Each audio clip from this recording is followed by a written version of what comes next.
Cuban Missile Crisis Debate. New York City, October 25, 1962. Adlai, Stevenson. Mr. President, members of the Council, today we must address our attention to the realities of the situation posed by the buildup of nuclear striking power in Cuba. In this connection, I want to say at the outset that the course adopted by the Soviet Union yesterday to avoid direct confrontations in the zone of quarantine are welcome to my government. We also welcome the assurance by Chairman Khrushchev in his letter to Earl Russell that the Soviet Union will take no reckless decisions with regard to this crisis. And we welcome most of all the report that Mr. Khrushchev has agreed to the proposals advanced by the Secretary General. Perhaps that report will be confirmed here today. My government is most anxious to effect a peaceful resolution of this affair. We continue to hope that the Soviet Union will work with us to diminish not only the new danger which has suddenly shadowed the peace, but all of the conflicts that divide the world. I shall not detain you with any detailed discussion of the Soviet and the Cuban responses to our complaint. The speeches of the communist delegates were entirely predictable. I shall make brief comment on some points suggested by these speeches and some other points which may have arisen in the minds of members of the United Nations. Both Chairman Khrushchev, in his letter to Earl Russell, and Ambassador Zorin, in his remarks to this council, argued that this threat to the peace had been caused not by the Soviet Union and Cuba but by the United States.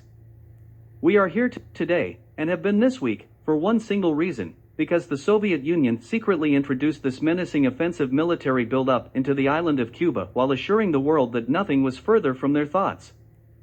The argument, in its essence, of the Soviet Union is that it was not the Soviet Union which created this threat to peace by secretly installing these weapons in Cuba, but that it was the United States which created this crisis by discovering and reporting these installations.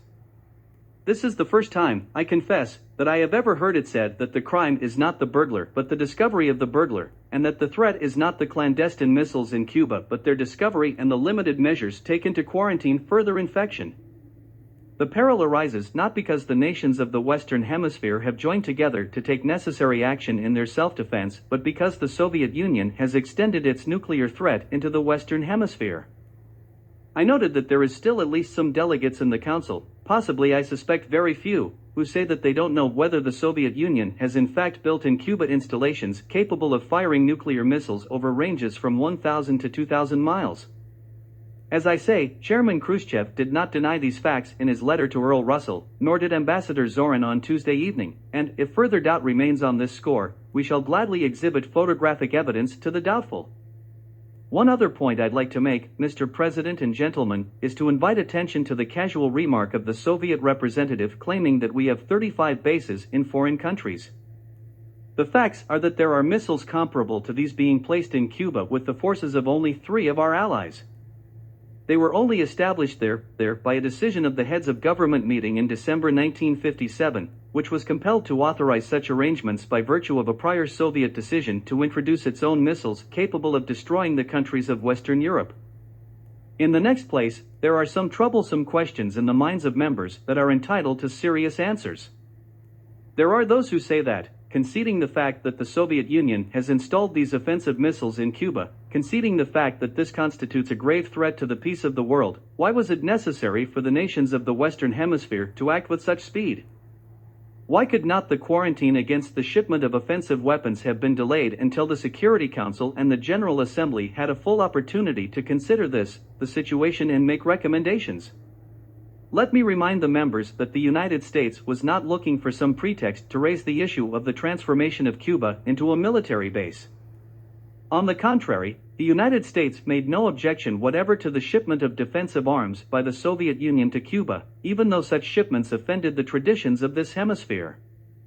Even after the first hard intelligence reached Washington concerning the change in the character of Soviet military assistance to Cuba, the President of the United States responded by directing an intensification of surveillance.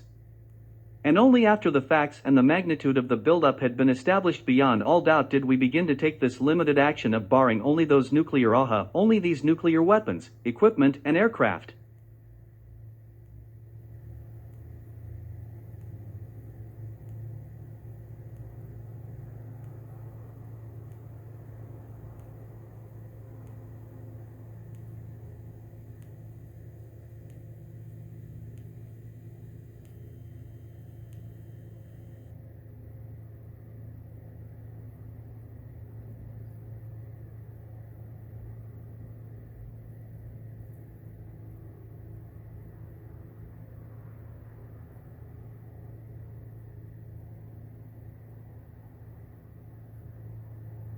To understand the reasons for this prompt action, it is necessary to understand the nature and the purposes of this operation. It has been marked, above all, by two characteristics, speed and stealth. As the photographic evidence makes clear, the installation of these missiles, the erection of these missile sites, has taken place with extraordinary speed. One entire complex was put up in 24 hours. This speed need not only demonstrates the methodical organization and the careful planning involved, but it also demonstrates a premeditated attempt to confront this hemisphere with a fait accompli. By quickly completing the whole process of nuclearization of Cuba, the Soviet Union would be in a position to demand that the status quo be maintained and left undisturbed, and, if we were to have delayed our counteraction, the nuclearization of Cuba would have been quickly completed. This is not a risk which this hemisphere is prepared to take. When we first detected the secret offensive installations, could we reasonably be expected to have notified the Soviet Union in advance, through the process of calling the Security Council, that we had discovered its perfidy, and then to have done nothing but wait while we debated, and then have waited further while the Soviet representative in the Security Council vetoed a resolution, as he has already announced he will do? In different circumstances, we would have, but today we are dealing with dread realities and not with wishes. One of the sites, as I have said, was constructed in 24 hours. One of these missiles can be armed with its nuclear warhead in the middle of the night, pointed at New York, and landed above this room 5 minutes after it was fired. No debate in this room could affect in the slightest the urgency of these terrible facts or the immediacy of the threat to the peace. There was only one way to deal with that urgency and with that immediacy, and that was to act, and to act at once, but with the utmost restraint consistent with the urgency of the threat to the peace, and we came to the Security Council, I would remind you, immediately, and concurrently with the OAS. We didn't even wait for the OAS to meet and to act. We came here at the same time. We immediately put into process the political machinery that we pray will achieve a solution of this grave crisis, and we did not act until the American republics had acted to make the quarantine effective. We did not shirk our duties to ourselves, to the hemisphere, to the United Nations, or to the world.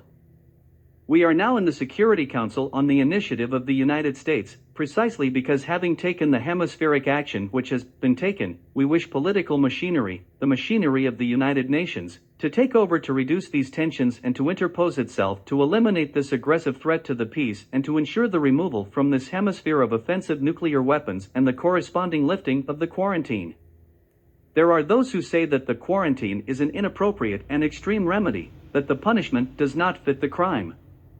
But I ask those who take this position to put themselves in the position of the Organization of American States, to consider what you would have done in the face of the nuclearization of Cuba. Were we to do nothing until the knife was sharpened? Were we to stand idly by until it was at our throats? What were the alternatives available? On the one hand, the OAS might have sponsored an invasion or destroyed the bases by an airstrike, or imposed a total blockade on all imports into Cuba, including medicine and food. On the other hand, the OAS and the United States might have done nothing. Such a course would have confirmed the greatest threat to the peace of the Americas known to history and would have encouraged the Soviet Union in similar adventures in other parts of the world. And it would have discredited our will, our determination to live in freedom and to reduce, not increase, the perils of this nuclear age. The course we have chosen seems to me perfectly graduated to meet the character of the threat. To have done less would have been to fall, out of fail in our obligation to peace. To those who say that a limited quarantine was too much in spite of the provocation and the danger, let me tell you a story, attributed, like so many stories of our American stories, to Abraham Lincoln, about the passerby out in my part of the country who was charged by a farmer's ferocious boar. He picked up a pitchfork and met the boar head-on. It died, and the irate farmer denounced him and asked him why he didn't use the blunt end of the pitchfork, and the man replied, "Why didn't the boar attack me with his blunt end?" Some here have attempted to question the legal basis of the defensive measures taken by the American republics to protect the Western Hemisphere against Soviet long-range nuclear missiles, and I would gladly expand on our position on this, but in view of the proposal now before us, presented last night by the Secretary General, perhaps that is a matter and a discussion, in view of its complexity and length, could be more fruitfully delayed to a later time. Finally, let me say that no twisting of logic, No distortion of words can disguise the plain, the obvious, the compelling common-sense conclusion that the installation of nuclear weapons by stealth, weapons of mass destruction in Cuba, poses a dangerous threat to the peace, a threat which contravenes Article 2, Paragraph 4, and a threat which the American republics are entitled to meet, as they have done, with appropriate regional defensive methods. Nothing has been said by the representatives of the communist states here which alters the basic situation. There is one fundamental question to which I solicit your attention. The question is this: what actions serve to strengthen the world's hope of peace? Can anyone claim that the introduction of long-range nuclear missiles into Cuba strengthens the peace? Can anyone claim that the speed and stealth of this operation strengthens the peace? Can anyone suppose that this whole undertaking is anything more than an audacious effort to increase the nuclear striking power of the Soviet Union against the United States and thereby magnify its frequently reiterated threats against Berlin? When we are about to debate how to stop the dissemination of nuclear weapons, does their introduction in a new hemisphere by and by outside state advance sanity and peace? Does anyone suppose that if this Soviet adventure should go unchecked, the Soviet Union would refrain from similar adventures in other parts of the world? The one action in the last few days which has strengthened the peace is the determination to stop this further spread of weapons in this hemisphere. In view of the situation that now confronts us, and the proposals made here yesterday by the Acting Secretary General, I am not going to further extend my remarks this afternoon. I wish only to conclude by reading to the members of the Council a letter from the President of the United States which was delivered to the Acting Secretary General just a few minutes ago in reply to his appeal of last night. He said to Mr. Uthant, "I deeply appreciate the spirit which prompted your message of yesterday. As we made clear in the Security Council, the existing threat was created by the secret introduction of offensive weapons into Cuba, and the answer lies in the removal of such weapons. In your message, in your statement to the Security Council last night, you have made certain suggestions and have invited preliminary talks to determine whether satisfactory arrangements can be assured. Ambassador Stevenson is ready to discuss promptly these arrangements with you. I can assure you of our desire to reach a satisfactory and a peaceful solution of this matter." Signed, John F. Kennedy. I have nothing further to say at this time, Mr. President. Ambassador Zorin presents the Soviet response.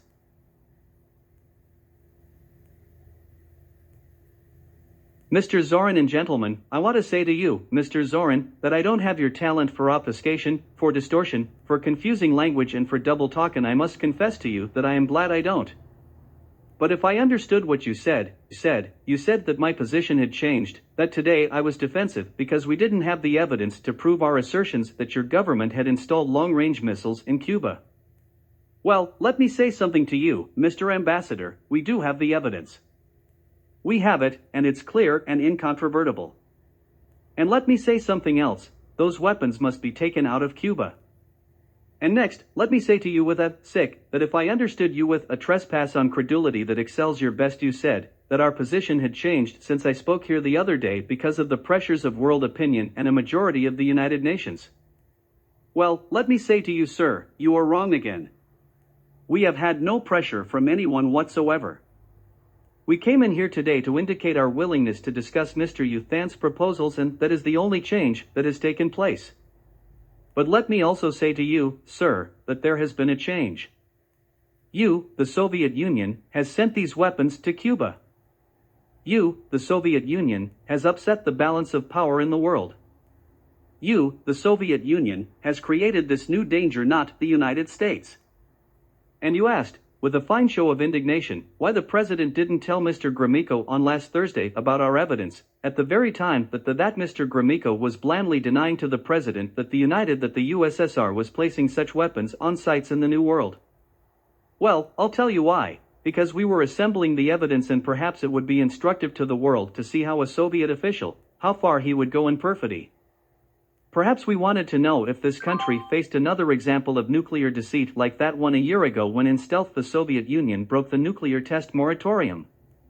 And, while we are asking questions, let me ask you why your government, your foreign minister, deliberately, cynically deceived us about the nuclear buildup in Cuba. And finally, the other day, Mr. Zorin, I remind you that you didn't deny the existence of these weapons. Instead, we heard that they had suddenly become defensive weapons. But today again, if I heard you correctly, you now say they don't exist, or that we haven't proved they exist, with another fine flood of rhetorical scorn. All right, sir, let me ask you one simple question. Do you, Ambassador Zorin, deny that the USSR has placed and is placing medium and intermediate range missiles and sights in Cuba? Yes or no? Don't wait for the translation. Yes or no? Zorin. Mr. Stevenson, would you continue your statement, please? You will receive the answer in the due course, do not worry. Stevenson, I'm prepared to wait for my answer until hell freezes over, if that's your decision. I am also prepared to present the evidence in this room.